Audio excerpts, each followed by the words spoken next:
ਸੱਜਣੋ, ਤੁਸੀਂ ਦੇਖ ਰਹੇ ਹੋ ਪੰਜਾਬੀ ਪ੍ਰਚਾਰ ਟੀਵੀ ਤੇ ਮੈਂ ਹਾਂ ਤੁਹਾਡਾ ਪ੍ਰਾਹੁਣਚਾਰ ਮੀਆਂ ਆਸਫ ਅਲੀ ਤੇ ਮੇਰੇ ਨਾਲ ਅੱਜ ਮੌਜੂਦ ਹੈ ਪੰਜਾਬੀ ਪ੍ਰਚਾਰ ਟੀਵੀ ਦੇ ਸਟੂਡੀਓ ਵਿੱਚ ਮਾਰੂਫ ਦਾਨਿਸ਼ਵਰ ਤੇ ਲਿਖਾਰੀ ਪੰਜਾਬੀ ਦੇ ਹਵਾਲੇ ਨਾਲ ਵੱਡਾ ਨਾਂ ਜਨਾਬ ਜ਼ਾਹਿਰ ਭੱਟੀ ਸਾਹਿਬ।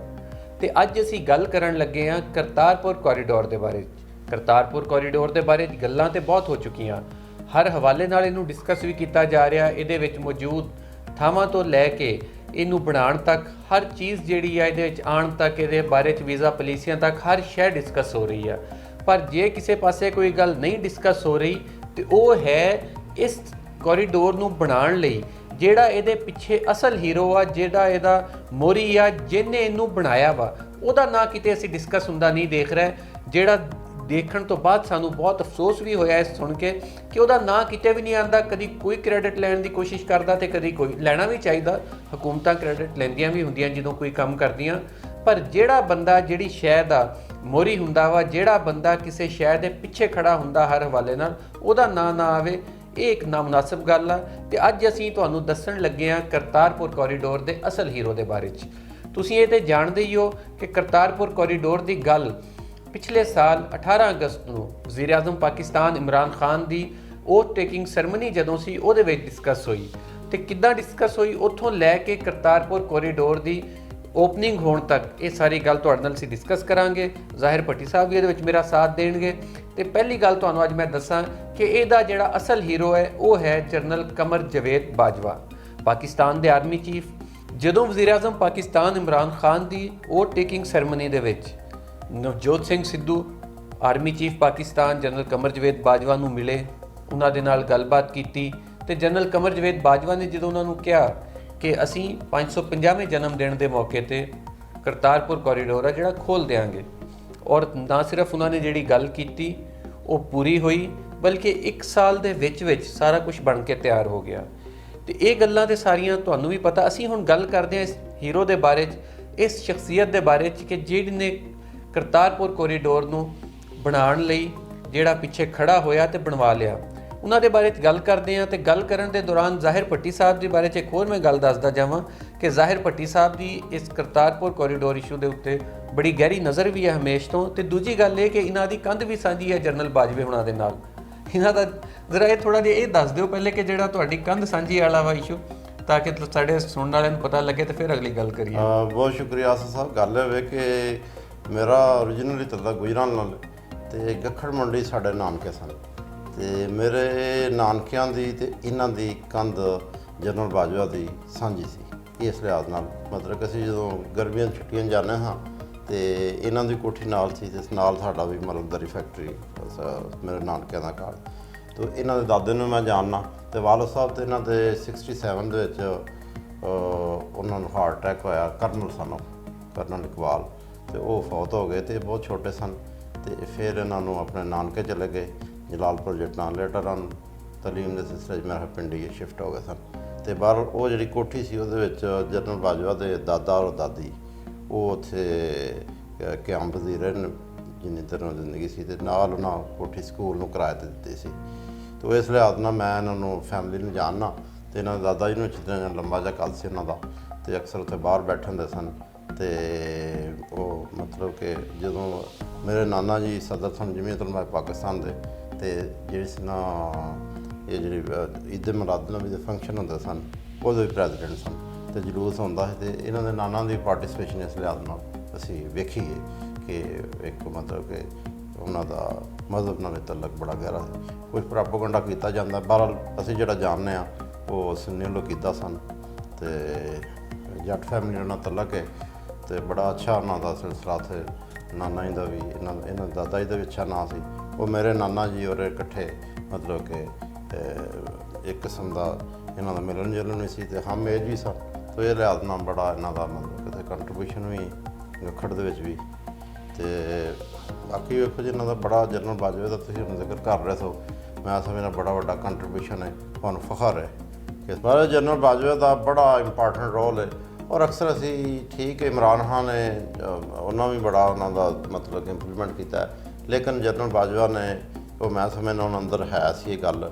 ਔਰ ਜਦੋਂ ਇੱਥੇ ਸਿੱਧੂ ਸਾਹਿਬ ਆਏ ਇਹ ਜਿਵੇਂ ਆਸਫ ਸਾਹਿਬ ਪਹਿਲੇ ਜ਼ਿਕਰ ਕੀਤਾ ਕਿ ਤਕਰੀਬਨ ਹਲਫ ਆਜ਼ਾਦੀ ਤੋਂ ਪਹਿਲਾਂ ਹੀ ਉਹਨਾਂ ਕਹਿ ਦਿੱਤਾ ਜੀ ਅਸੀਂ 550ਵਾਂ ਜਨਮ ਦਿਨ 'ਤੇ ਬਾਬਾ ਜੀ ਦੇ ਅਸੀਂ ਇਹ ਖੋਲ੍ਹ ਦਿਆਂਗੇ। ਤੇ ਉਹ ਗੱਲ ਹੈ ਕਿ ਸਾਰਾ ਜਿਹੜਾ ਨਾ ਇਸ ਸਿਲਸਿਲੇ 'ਚ ਉਹਨਾਂ ਪਿੱਛੇ ਖਲੋ ਕੇ ਉਹਨਾਂ ਸਿਰਫ FW ਨੇ ਤੁਹਾਨੂੰ ਪਤਾ 1 ਸਾਲ ਦੀ ਰਿਕਾਰਡ ਮੁੱਦਤ 'ਚ ਬਲਕਿ 1 ਸਾਲ ਬਲਕਿ 10 ਮਹੀਨੇ 'ਚ ਮੇਰਾ ਹੱਲ ਇਹ ਮੁਕੰਮਲ ਹੋ ਗਿਆ ਸੀ। ਔਰ ਇਹ ਦੁਨੀਆ ਦਾ ਵੇਖੋ ਜੀ ਸਭ ਤੋਂ ਵੱਡਾ ਗੁਰਦੁਆਰਾ ਹੈ। ਤੋ ਇਹ ਸਾਨੂੰ ਪਾਕਿਸਤਾਨ ਨੂੰ ਜਿਵੇਂ ਪੰਜਾਬੀ ਅਸੀਂ ਇਹ ਸਾਡੇ ਲਈ ਬੜਾ ਕਾਬਿਲ ਫਖਰ ਹੈ ਕਿ ਅਸੀਂ ਇਹ ਕੰਟਰੀਬਿਊਟ ਕੀਤਾ। ਔਰ ਜਿੱਥੇ ਇਮਰਾਨ ਖਾਨ ਨੇ ਵੀ ਬਹੁਤ ਜ਼ਿਆਦਾ ਉਹਨਾਂ ਦਾ ਵੀ ਸਿਲਸਿਲਾ ਵੇਖੋ ਜੀ ਉਹਨਾਂ ਵੀ ਹਰ ਪੂਰਾ ਪੈਰਾ ਦਿੱਤਾ। ਇਹਦੇ ਪਿੱਛੇ ਜਿਹੜਾ ਇੱਕ ਹੀਰੋ ਨੇ ਅਸਲ ਜਿਹੜੇ ਹੀਰੋ ਨੇ ਮੇਨ ਉਹ ਜਨਰਲ ਬਾਜਵਾ ਨੇ। ਅੱਛਾ ਜ਼ਾਹਿਰ ਸਾਹਿਬ ਇਹਦੇ 'ਚ ਇੱਕ ਚੀਜ਼ ਇਹ ਵੀ ਹੈ ਨਾ ਕਿ ਗਵਰਨਮੈਂਟ ਨੇ ਪੈਸਾ ਲਾਇਆ, ਠੀਕ ਹੈ, ਡਿਜ਼ਾਈਨਿੰਗ ਹੋਈ, ਬਹੁਤ ਕੁਝ ਜ਼ਾਹਿਰੀ ਗੱਲ, ਪਰ ਜਦੋਂ ਕਿਸੇ ਦੂਸਰੇ ਮੁਲਕ ਦੇ ਨਾਲ ਕੋਈ ਕੰਮ ਹੋ ਰਿਹਾ ਹੁੰਦਾ ਔਰ ਬਾਰਡਰ ਦੇ ਉੱਤੇ ਹੋ ਰਿਹਾ ਹੁੰਦਾ, ਬਾਰਡਰ ਦੇ ਉੱਤੇ ਨਾ ਵੀ ਹੋਵੇ, ਜਿਹੜੀ ਵੀ ਮੁਲਕ ਦੀ ਫੋਰਨ ਪਾਲਿਸੀ ਹੁੰਦੀ ਹੈ, ਸਿਕਿਉਰਿਟੀ ਪਾਲਿਸੀ ਹੁੰਦੀ ਹੈ, ਉਹਦੇ ਵਿੱਚ ਜਿਹੜੇ ਦਫਾਈ ਅਦਾਰੇ ਇਹਨਾਂ ਨੂੰ ਇੱਕ ਅਹਿਮ ਇਹਨਾਂ ਦਾ ਟਾਸਕ ਹੁੰਦਾ, ਇੱਕ ਰੋਲ ਹੁੰਦਾ। ਔਰ ਜਿੱਦਾਂ ਇਹ ਬਿਲਕੁਲ ਉੱਥੇ ਬਣਾਇਆ ਗਿਆ ਵਾ ਉਹਦੇ ਵਿੱਚ ਆਰਮੀ ਦਾ ਯਕੀਨੀ ਤੌਰ ਦੇ ਉੱਤੇ ਡਿਫੈਂਸ ਦੇ ਹਵਾਲੇ ਨਾਲ ਬੜਾ ਅਹਿਮ ਰੋਲ ਸੀ ਕਿ ਦਰਿਆ ਵਿੱਚ ਸੀ, ਦਰਿਆ ਦੇ ਉੱਤੇ ਪੁਲ ਬਣਾਉਣਾ, ਜਿੱਥੇ ਪੂਰੇ 70 ਸਾਲ ਪੁਲ ਨਹੀਂ ਸੀ ਬਣਾਇਆ ਗਿਆ ਇਸੇ ਵਜ੍ਹਾ ਤੋਂ ਕਿ ਕਿਤੇ ਅਟੈਕ ਹੋਵੇ ਤੇ ਇੰਡੀਆ ਉੱਤੇ ਨਾ ਚੜ੍ਹਿਆ ਹੋਵੇ। ਅੱਛਾ ਉਹ ਸਾਰੀਆਂ ਚੀਜ਼ਾਂ ਮੱਦੇਨਜ਼ਰ ਰੱਖਦੇ ਹੋਏ ਜਦੋਂ ਇਹਨਾਂ ਨੇ ਕੀਤਾ, ਤੇ ਕੀ ਖਿਆਲ ਹੈ ਤੁਹਾਡਾ ਕਿ ਅਗਰ ਇਹਦੇ ਵਿੱਚ ਆਰਮੀ ਇੰਨੀ ਤੇਜ਼ੀ ਦੇ ਨਾਲ ਇਹਨਾਂ ਨੂੰ ਨਾ ਦਿੰਦੇ, ਯਾਨੀ ਦਿਫਾਈ ਅਦਾਰੇ ਜਿਹੜੇ ਆ ਸਾਡੇ ਇੰਨੀ ਜਲਦੀ ਇਹਨਾਂ ਨੂੰ ਗੋ ਅਹੈਡ ਨਾ ਦਿੰਦੇ, ਗ੍ਰੀਨ ਸਿਗਨਲ ਨਾ ਦਿੰਦੇ, ਤੇ ਇਹ ਬਣ ਸਕਦਾ ਸੀ? ਨਹੀਂ ਜੀ, ਸਵਾਲ ਹੀ ਨਹੀਂ ਪੈਦਾ ਹੁੰਦਾ। ਇਸ ਤੋਂ ਪਹਿਲਾਂ ਵੇਖੋ ਜੀ ਗੱਲ ਹੋਵੇ ਕਿ ਪਹਿਲੀਆਂ ਵੀ ਗੌਰਮੈਂਟ ਸਰੀਆਂ ਨੇ ਬੇਨਜ਼ੀਰ ਨੇ ਵੀ ਕੋਸ਼ਿਸ਼ ਕੀਤੀ, ਫਿਰ ਨਵਾਜ਼ ਸ਼ਰੀਫ ਨੇ ਵੀ ਮਤਲਬ ਕੋਸ਼ਿਸ਼ ਕੀਤੀ, ਲੇਕਿਨ ਮੈਂ ਸਮਝਦਾ ਕਿ ਜਨਰਲ ਬਾਜਵਾ ਉਹਨਾਂ ਦਾ ਇੱਕ ਰੂਰਲ ਬੈਕਗਰਾਊਂਡ ਵੀ ਉਹਨਾਂ ਦੀ ਪੰਜਾਬੀ ਵੀ ਨੇ, ਤੇ ਉਹਨਾਂ ਦਾ ਵੀ ਇੱਕ ਜ਼ਾਤੀ ਤੌਰ 'ਤੇ ਇੰਟਰਸਟ ਸੀ।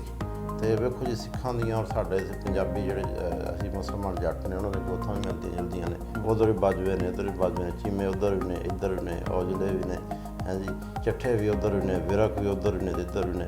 ਤਾਂ ਮੈਂ ਸਮਝਦਾ ਕਿ ਉਹਨਾਂ ਦੀ ਜ਼ਾਤੀ ਇਸ ਲਿਹਾਜ਼ ਨਾਲ ਵੀ ਇੱਕ ਇੰਟਰਸਟ ਸੀ। ਤੇ ਬਾਕੀ ਵੇਖੋ ਜੀ ਬਾਬਾ ਜੀ ਨਾਨਕ ਜਿਹੜੇ ਨੇ ਸਾਰਿਆਂ ਦੇ ਸਾਂਝੇ ਨੇ, ਮੁਸਲਮਾਨਾਂ ਦੇ ਵੀ ਨੇ, ਅਸੀਂ ਵੀ ਉਹਨਾਂ ਨੂੰ ਮੰਨਦੇ ਹਾਂ।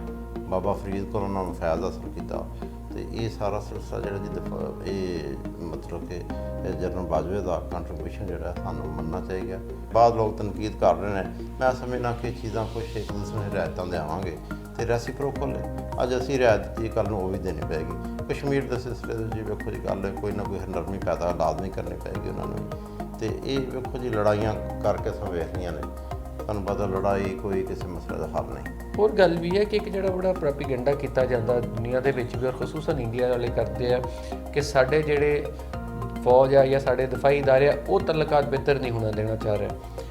ਹੁਣ ਜਿਹੜਾ ਕਰਤਾਰਪੁਰ ਕੋਰੀਡੋਰ ਖੁੱਲਿਆ ਵਾ, ਇਹਦੇ ਉੱਤੋਂ ਇਸ ਤੋਂ ਬਾਅਦ ਵੀ ਕੋਈ ਐਵੇਂ ਦਾ ਪ੍ਰੋਪੇਗੈਂਡੇ ਦੀ ਗੁੰਜਾਇਸ਼ ਰਹਿ ਗਈ ਆ ਕਿ ਸਾਡੀ ਫੌਜ ਤੇ ਕਹਿੰਦੀ ਹੈ ਕਿ ਹਾਲਾਤ ਬਿਹਤਰ ਹੋਣ, ਨਾਰਮਲ ਹੋਣ, ਉਹ ਤੇ ਕਹਿੰਦੇ ਆ ਕਿ ਖੁੱਲ੍ਹਾ ਆਉਣਾ ਜਾਣਾ ਸ਼ੁਰੂ ਹੋ ਜਾਵੇ, ਇੰਨੇ ਬਿਹਤਰ ਹੋ ਜਾਣ ਹਾਲਾਤ ਅਮਰੀਕਾ ਤੇ ਕੈਨੇਡਾ ਤਰ੍ਹਾਂ, ਤੇ ਜਦਕਿ ਦੂਜੇ ਪਾਸੇ ਉਹ ਹਾਲੇ ਤੱਕ ਇਹੀ ਲੱਗੇ ਹੋਏ ਆ। ਹੁਣ ਦੱਸੋ ਕਿ ਹੁਣ ਕੋਈ ਜਵਾਬ ਰਹਿ ਜਾਏਗਾ ਪਾਕ ਫੌਜ ਤੇ ਤਨਕੀਦ ਦਾ ਕਿ ਇਹ ਅਮਨ ਨਹੀਂ ਚਾਹੁੰਦੀ ਖਿੱਤੇ 'ਚ? ਵੇਖੋ ਜੀ ਹੁਣ ਤਾਂ ਬਿਲਕੁਲ ਕੋਈ ਜਵਾਬ ਨਹੀਂ ਰਹਿੰਦਾ। ਅਸੀਂ ਤੇ ਸਾਡੀ ਫੌਜ ਨੇ ਵੇਖੋ ਜੀ ਸਾਡੇ ਉਹਨਾਂ ਤੇ ਕਰਕੇ ਵਹਾਤਾ ਜੰਗੀ ਬੁਨਿਆਦਾਂ ਤੇ ਦੁਨੀਆ ਦਾ ਸਭ ਤੋਂ ਵੱਡਾ ਵੇਖੋ ਜੀ ਜਿਹੜਾ ਗੁਰਦੁਆਰਾ ਬਣਾਇਆ, ਇਹ ਕੰਟਰੀਬਿਊਸ਼ਨ ਹੈ। ਔਰ ਮੈਂ ਸਮਝਦਾ ਸਾਡੇ ਵੀ ਇੱਥੇ ਅਹਿਸਾਸ ਹੋ ਗਿਆ, ਅਸੀਂ ਵੀ ਲੜਦੇ ਰਹੇ ਹਾਂ, ਅਸੀਂ ਵੀ ਮਤਲਬ ਵੇਖੋ ਜੀ ਸਾਨੂੰ ਵੀ ਦੁੱਖ ਸੀ 71 'ਚ ਜੋ ਸਾਡੇ ਨਾਲ ਕੀਤਾ ਗਿਆ। ਸਾਡੀ ਵੀ ਇਸਟੈਬਲਿਸ਼ਮੈਂਟ 'ਚ ਜਾਂ ਸਾਡੇ ਫੌਜ 'ਚ ਇੱਕ ਹੈ ਸੀ, ਸਾਡੇ ਵੀ ਲੋਕਾਂ 'ਚ ਵੀ ਆਇਆ ਸੀ ਕਿ ਸਾਨੂੰ ਵੇਖੋ ਜੀ ਸਾਡਾ ਇੱਕ ਮੁਲਕ ਮਤਲਬ ਅੱਧਾ ਬਾਜ਼ੂ ਸਾਡਾ ਲੈਦਾ ਕਰਤਾ ਗਿਆ।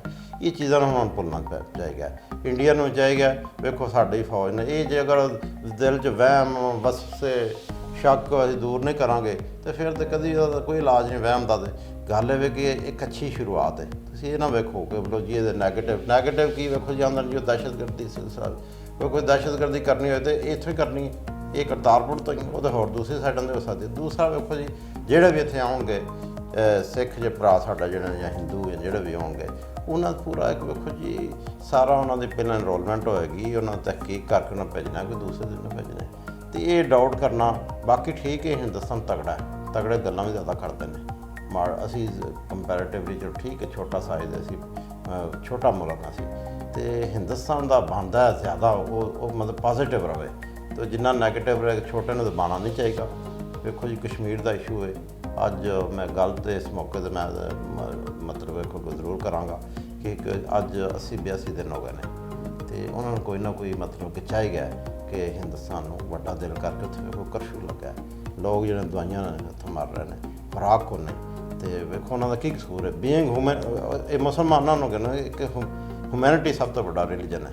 ਤੁਸੀਂ ਐਜ਼ ਅ ਹਿਊਮਨ ਬੀਇੰਗ ਉਹਨਾਂ ਦਾ ਤੁਸੀਂ ਵੇਖੋ ਗੱਲ ਹੈ ਕਿ ਜੋ ਅਸੀਂ ਕਰ ਰਹੇ ਹਾਂ, ਇਹ ਉਹਨਾਂ ਨੂੰ ਚਾਹੀਦਾ ਕਿ ਉੱਥੇ ਸਾਨੂੰ ਥੋੜ੍ਹਾ ਜਿਹਾ ਮੌਕਾ ਦੇਣ। ਵੇਖੋ ਕਿੰਨੇ ਦਿਨ ਹੋ ਗਏ ਨੇ ਅਸੀਂ ਇੰਨਾ ਕੁਝ ਕਰ ਰਹੇ ਹਾਂ। ਸਾਡੀ ਸਟੈਬਲਿਸ਼ਮੈਂਟ ਤਾਂ ਦੱਸ ਦਿੱਤਾ, ਸਾਡੀ ਸਟੈਬਲਿਸ਼ਮੈਂਟ ਪੂਰੀ ਦੁਨੀਆ 'ਚ ਪੈਗਾਮ ਦਿੱਤਾ।